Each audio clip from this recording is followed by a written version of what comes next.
Hello everyone, this is day 2 in Bhadrachalam. నా ఫ్రెండ్కి జడ వేసిన ఆర్టిస్ట్ నేనే. మేము పెళ్ళికి వెళ్తున్నాం. సో ఇక్కడ నేను రెడీ అవుతున్నాను. పట్టు చీర అండ్ మట్టి గాజులు నాకు నేనే చాలా చక్కగా అనిపించాను. After taking 1000 photos we finally started and పెళ్ళికి కూడా లేట్గా రీచ్ అయిపోయాము. మేము వెళ్ళే లోపల జీలకర్ర బెల్లం అయిపోయింది. But we didn't miss the main moment, తాళి కట్టడం, which is so special and emotional for every girl. So కాసేపు అయ్యాక పెళ్లి కూతురు అండ్ పెళ్లి కొడుక్కి ఇలా ఎంట్రీ ప్లాన్ చేశారు. అప్పుడు కనిపించింది నాకు అసలైన Telangana wedding vibe. Every one dance like anything. వాళ్ళ ఫ్యామిలీ మెంబర్స్, మేము, Kolatam and different kind of dance performances. కాళ్ళు నొప్పి వచ్చేలాగా డాన్సింగ్ చేసినాము.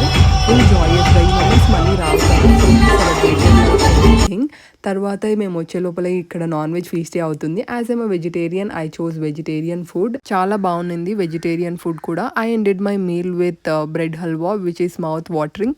కాసేపు అయ్యాక నా ఫ్రెండ్కి గిఫ్ట్ ఇచ్చేసి కాసేపు ముచ్చట్లు పెట్టి, పాల్వంచలో పెళ్ళి ఉండే. సో ఇక్కడ దుర్గమ్మ తల్లి గుడి చాలా ఫేమస్ అంట.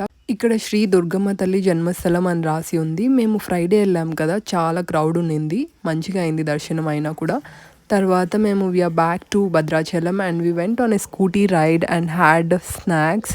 ఇక్కడికి వచ్చాక పునుగులు తినకుండా I can't go back to Rayalaseema. అక్కడ బండి మీద కనిపించినవన్నీ కావాలి కాబట్టి అన్నీ వేయించుకొని తినేసి బయట నుండి నా ఫ్రెండ్ నాకు టెంపుల్ చూపించడానికి తీసుకెళ్ళింది. రేపు వెళ్తున్నా టెంపుల్కి. Subscribe for more such videos.